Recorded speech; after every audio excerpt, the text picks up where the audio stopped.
బంగ్లాదేశ్ లో ఇస్లామిక్ ఛాందసవాదులు మళ్లీ చెలరేగారు. ఢాకాలో హిందూ ఆలయాన్ని అల్లరి ముఖలు టార్గెట్ చేశాయి.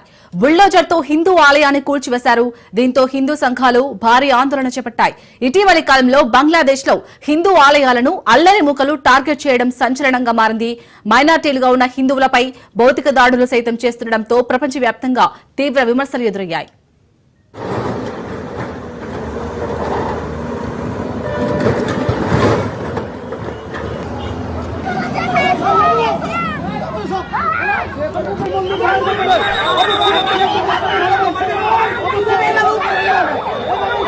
এখন মায়ের মেন প্রতিমার মন্দিরটা ভেঙে দেওয়া হচ্ছে। এই যে খিলগাঁও সার্বজনীন দুর্গা মন্দির, ভিতরে মায়ের কালী প্রতিমা ভেঙে দেওয়া হয়েছে। బంగ్లాదేశ్ లో ఇస్లామిక్ ఛాందసవాదులు మళ్లీ చెలరేగారు. ఢాకాలో హిందూ ఆలయాన్ని అల్లరి ముఖలు టార్గెట్ చేశాయి.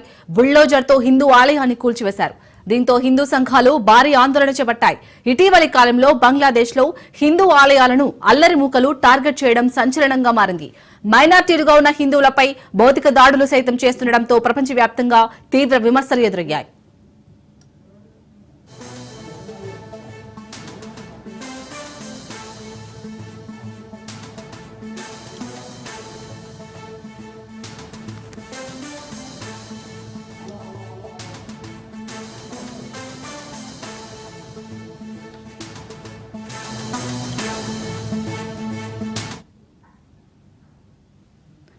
బంగ్లాదేశ్ లో ఇస్లామిక్ ఛాందసవాదులు మళ్లీ చెలరేగారు.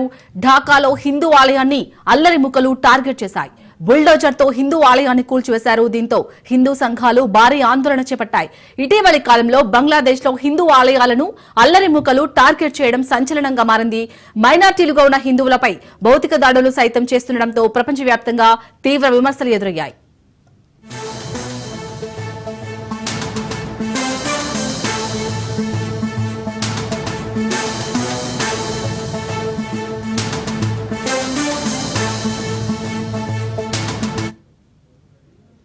రైట్, ఇక ఢాకాలో అయితే ఇటు హిందూ ఆలయాన్ని అయితే అక్కడ అల్లరి ముఖలు టార్గెట్ చేసినట్టుగా తెలుస్తుంది. అలాగే అక్కడ ఒక హిందూ ఆలయాన్ని అయితే బుల్డోజర్ తో కూల్చి వేసినట్టుగా తెలుస్తుంది. దీనిపై పూర్తి అప్డేట్స్ మా ప్రతినిధి పవన్ అందిస్తారు. పవన్, చాలా రోజుల నుంచి కూడా ఢాకాలో ఈ యొక్క మత ఘర్షణ కూడా తీసుకున్నాయి. అయితే తాజాగా చూస్తే ఢాకాలోని ఒక హిందూ దేవాలయాన్ని కూడా బుల్డోజర్తో ఇస్లామిక్ సంబంధించిన అల్లరి ముక్కలు కూడా కూల్చివేసిన పరిస్థితి కూడా మనం చూస్తున్నాము. దీనిపైన హిందూ సంఘాలన్నీ కూడా మండిపడుతున్నాయి. ఎందుకంటే ఇలా దేవాలయాల పైన అల్లరి ముక్కలు ఇలాంటి దాడులు చేయడము, దేవాలయాన్ని కూల్చివేయడం పట్ల దీనికి సంబంధించి హిందూ సంఘాలు ఆగ్రహం వ్యక్తం చేస్తున్నాయి. చాలా రోజుల నుంచి కూడా ఇటు ఇస్లామిక్ సంబంధించిన అల్లరి ముక్కలు పూర్తిగా హిందూ దేవాలయాల పైన కూడా దాడులు చేస్తున్నారు. అంతేకాకుండా హిందువుల పైన కూడా దాడులు చేసిన పరిస్థితి కూడా చూస్తున్నాము. ఈ యొక్క దాడులకు సంబంధించి ఇంకా కొనసాగుతూనే ఉంది. దీనిపైన చర్యలు తీసుకోవాలి, లేకపోతే రాబోయే రోజుల్లో ఇంకా హిందూ ఆలయాలకు సంబంధించి పూర్తిగా ఈ యొక్క అల్లరి ముక్కలు ఇంకా దాడి చేయాల్సే అవకాశం కూడా ఉందనేది మాత్రం ప్రధానంగా దీనికి సంబంధించి హిందూ సంబంధించిన సంఘాలంతా కూడా పెద్ద ఎత్తున తమ యొక్క డిమాండ్ కూడా వ్యక్తం చేస్తున్నారు. ఎందుకంటే ఈ యొక్క అల్లరి మూకను వెంటనే అరెస్ట్ చేయాలి, అంతేకాకుండా ఇస్లామిక్ సంబంధించిన ఎవరైతే యొక్క అల్లరి మూకలు ఉన్నారో వాటన్నిటిని కూడా కట్టడి చేయాలని మాత్రము ప్రధానంగా ఇటు బంగ్లాదేశ్లో దీనికి సంబంధించి హిందువులు కూడా కోరుతున్న పరిస్థితి చూస్తున్నాము. చాలా రోజుల నుంచి కూడా బంగ్లాదేశ్లోని యొక్క ఢాకాలో ఇలాంటి పరిస్థితులు నెలకొన్నా కానీ అక్కడ దీనికి సంబంధించి ఎవరు కూడా చర్యలు తీసుకోకపోవడము, ఇంకా అల్లరి ముక్కల్లా రెచ్చిపోవడము దీనికి సంబంధించి మనం చూడొచ్చు. తాజాగా ఒక దేవాలయాన్ని బుల్డోజర్ తీసుకొచ్చి మరి ఈ యొక్క పూర్తిగా ధ్వంసం చేస్తున్న పరిస్థితి కూడా చూస్తున్నాము. ఎందుకంటే ఈ యొక్క బుల్డోజర్ వచ్చి పూర్తిగా దీనికి సంబంధించి ఈ యొక్క దేవాలయాన్ని కూల్చివేస్తుంటే మాత్రం ఎవరు కూడా అడ్డుకోలేని పరిస్థితుల్లో చూస్తున్నాము. దీనిపైన మాత్రం చర్యలు తీసుకోవాలి అనేది మాత్రం ప్రధానంగా దీనికి సంబంధించి ఈ యొక్క డిమాండ్ వ్యక్తం చేస్తున్న పరిస్థితి చూస్తున్నాము. ఓవరాల్గా చూస్తే మాత్రం ఈ యొక్క గొడవలు ఇంకా ఈ యొక్క అల్లరి ముక్కలు ఇంకా రెచ్చిపోయే అవకాశం ఉన్నట్లుగా తెలుస్తుంది. ప్రధానంగా దీనికి సంబంధించి ఇక్కడ ప్రభుత్వం కావచ్చు, దీనికి సంబంధించి ఇస్లామిక్ సంబంధించిన అల్లరి ముక్కల పైన చర్యలు తీసుకోవాలని మాత్రం ప్రధానంగా డిమాండ్ వ్యక్తం చేస్తున్నారు. పవన్, అసలు బంగ్లాదేశ్ లో ఇటు ఇస్లామిక్ ఛాందసవాదులు ఎందుకు చెలరేగుతున్నారు? ప్రధానంగా ఇటు హిందూ ఆలయాలపై ఎందుకు దాడులు చేస్తున్నారు? అయితే చాలా రోజుల నుంచి కూడా ఇక్కడ హిందూ ముస్లిం అనే ఒక పూర్తిగా దీనికి సంబంధించి ఒక ఘర్షణ వాతావరణం కూడా చోటు చేసుకుంటుంది. ఎందుకంటే ఇస్లామిక్ సంబంధించిన అంతా కూడా హిందువుల పైన చాలా రోజుల నుంచి కూడా ఈ యొక్క దాడులు కూడా కొనసాగిస్తున్నారు. ఏ యొక్క దాడులకు సంబంధించి చూస్తే మాత్రం ప్రతిసారి హిందువుల పైన ఇలాంటి దాడులు కూడా కొనసాగుతున్నాయి.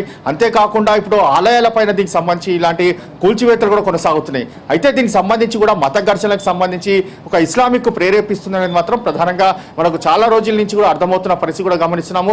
కాబట్టి దీనికి సంబంధించి ఇస్లామిక్ ఎవరైతే అల్లరి ముక్కలు ఉన్నారో వాటిని కట్టడి చేయాలి. వారిని కట్టడి చేస్తే దీనికి సంబంధించి ఈ యొక్క దాడులు ఆగే అవకాశం ఉంటుంది. లేకపోతే మాత్రం పూర్తిగా ఈ యొక్క ఢాకాలోని యొక్క హిందూ దేవాలయాలన్నీ కూడా కూల్చివేసే ప్రమాదం కూడా కనిపిస్తుంది. ప్రజెంట్ మాత్రం ఈ యొక్క సిచ్యువేషన్ చాలా తీవ్రంగా ఉంది.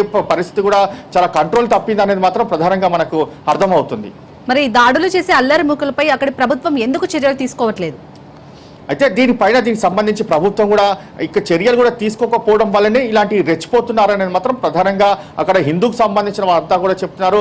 చాలాసార్లు ఫిర్యాదులు చేసినా కానీ ప్రభుత్వం పట్టించుకోకపోవడము, వారికే ఒత్తాసు పలుకుతున్నట్లుగా దీనికి సంబంధించి కొంతమంది మనకు చెప్తున్న పరిస్థితి చూస్తున్నాము. ఎందుకంటే వీరంతా కూడా ఇస్లామిక్ సంబంధించి పూర్తిగా ఛాందసవాదులుగా ఉన్నారు. కాబట్టి దీనికి సంబంధించి వీరంతా కూడా హిందువుల పైన ఒక కక్షపూరితంగా దాడులు చేయడమే కాకుండా ఇటు ఆలయాల పైన కూడా దాడులు చేసి పూర్తిగా మనోభావాలను కూడా దెబ్బతీసే విధంగా కూడా వీరు ప్రయత్నిస్తున్నారని మాత్రం ప్రధానంగా దీనికి సంబంధించి హిందువు సంబంధించిన వారంతా కూడా చెప్తున్న పరిస్థితి కూడా చూస్తున్నాము. ఇంకా ఈ యొక్క సిచ్యువేషన్ మాత్రం అవుట్ ఆఫ్ కంట్రోల్ తప్పుతూనే ఉంది.